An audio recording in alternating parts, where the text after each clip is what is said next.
বরগুনায় ১৪৯টি লোহার সেতু পারাপারের অনুপযোগী হয়ে পড়েছে। যথাযথ রক্ষণাবেক্ষণের অভাবে এলজিইডির নির্মিত লোহার সেতু এখন পরিত্যক্তে পরিণত হয়েছে। এসব সেতুগুলো রক্ষণাবেক্ষণের জন্য কোনো উদ্যোগ নিচ্ছে না সংশ্লিষ্ট অধিদপ্তর। জেলায় বিভিন্ন এলাকায় সেতু ভেঙে নদী ও খালে পড়ে আছে। ফলে এসব এলাকা দিয়ে যানবাহন ও পথচারী চলাচলে ঘটছে মৃত্যুর ঝুঁকিসহ বড় ধরনের দুর্ঘটনা। ভোগান্তিতে আছে বর্তমানে। এই ব্রিজটা খুব ঝুঁকিপূর্ণ। চান্দখালী বাজারে একমাত্র ব্রিজ। বহুত দুর্ভোগে আছি, এখন কষ্টের সীমা নাই। দীর্ঘ প্রায় ১৬-১৭টি বছর ব্রিজটা অত্যন্ত ঝুঁকিপূর্ণ। এখানে আমাদের বৃষ্টি দিয়ে প্রায় হাজার হাজার মানুষের যাতায়াত দৈনিক। আমাদের এখানে একটি মাধ্যমিক বিদ্যালয়, একটি প্রাথমিক বিদ্যালয় রয়েছে। ২০০৭ সালে ঘূর্ণিঝড় সিডর আইলা, মহাসেন, বুলবুল, জাওয়াদ ইয়াসহ বিভিন্ন সময় অধিকাংশ সেতু ক্ষতিগ্রস্ত হয়। সেতুগুলো সিমেন্টের স্লিপার, হাতল অবকাঠামো ভেঙে পড়েছে। এছাড়া লোহার সেতুর হাতল, অ্যাঙ্গেল সহ অন্যান্য মালামাল চুরি হয়ে গেছে। গত এক সপ্তাহ আগে ভেঙে পড়েছে চান্দখালী বাজারে আসা যাওয়া একমাত্র সেতুটি। স্থানীয়রা টুকরো গাছের জোড়াতালি দিয়ে ঝুঁকি নিয়ে আসা যাওয়া করেন। একই অবস্থা মিরেরহাট বাজারের সেতু। গত ১৫ বছর ধরে ঝুঁকিপূর্ণ অবস্থায় পড়ে রয়েছে। ঝুঁকিপূর্ণ এসব সেতুর উপরে বাঁশ, সুপারি গাছ, ছাকো ও কাঠের জোড়াতালি দিয়ে যাতায়াত করছেন স্থানীয়রা। এতে দুর্ঘটনার আশঙ্কা করছেন পথচারীরা। ১০ বছরের ঊর্ধ্বে আমাকে এই ব্রিজটা ঝুঁকিপূর্ণ। আমাদের খুবই দুর্ভোগ হইতেছে।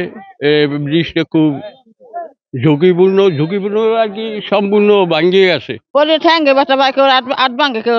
আমার একটা বোন ডেলিভারির সময় একটা হসপিটাল নেবো, এমনও নেওয়ার মতো একটা সিচুয়েশন নাই, এবং ঘাড়ে করিয়া এপার আইন না তারপর গাড়ি ভরতে হয়। স্থানীয় সরকার প্রকৌশলী অধিদপ্তর বরগুনা কার্যালয় সূত্রে জানা যায়, ১৯৯৭-৯৮ অর্থ বছরে এলজিইডির আওতায় হালকা যান চলাচলের প্রকল্পের অধীনে এসব সেতু নির্মাণ করা হয়। এর মধ্যে বরগুনা সদরে ২৮টি, বেতাগীতে ১৮টি, বামনায় ৪২টি, তালতলিতে ৬০টি, আমতলিতে ২২টি এবং পাথরঘাটায় ৩০টি লোহার সেতু নির্মাণের পর এসব সেতু রক্ষণাবেক্ষণের কোনো উদ্যোগ নেওয়া হয়নি। এরই মধ্যে ৯৫ ভাগ সেতু জরাজীর্ণ হয়ে চলাচলের অনুপযোগী হয়ে আছে।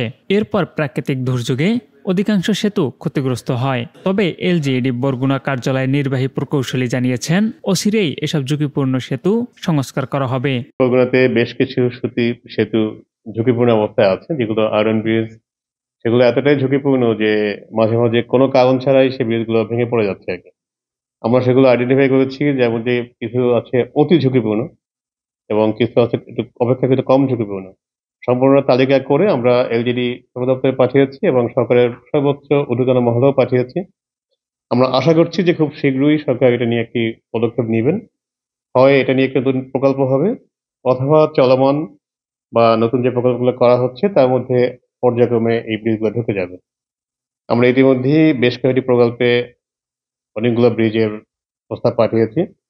সেগুলো যদি এইসব প্রকল্পে অন্তর্ভুক্ত হয় এবং ওই প্রকল্পের মধ্যে বাস্তবায়িত হয়, তাহলে আমরা আশা করছি খুব শীঘ্রই এই যে ঝুঁকিপূর্ণ ব্রিজের অবস্থাটা, মানুষের জন্য দুর্ভোগ বা জীবন নাশের যে আশঙ্কা, সেখান থেকে বরগুনাবাসী মুক্তি পাবে।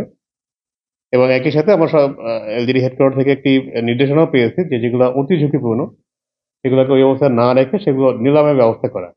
কারণ মানুষ যখন ব্রিজ দেখবে তারপর তো ব্রিজের উপরে গাড়ি নিয়ে উঠে যাবে আর কি, কিন্তু সে তো জানো না যে ব্রিজটা কত ঝুঁকিপূর্ণ।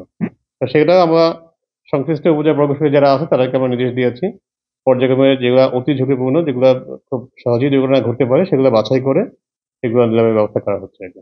ঝুঁকিপূর্ণ এসব সেতু দিয়ে চলাচলে যে কোনো সময় ঘটতে পারে বড় ধরনের দুর্ঘটনা। এসব দুর্ঘটনা থেকে রক্ষা পেতে সংশ্লিষ্ট কর্তৃপক্ষের নিতে হবে জোরালো পদক্ষেপ।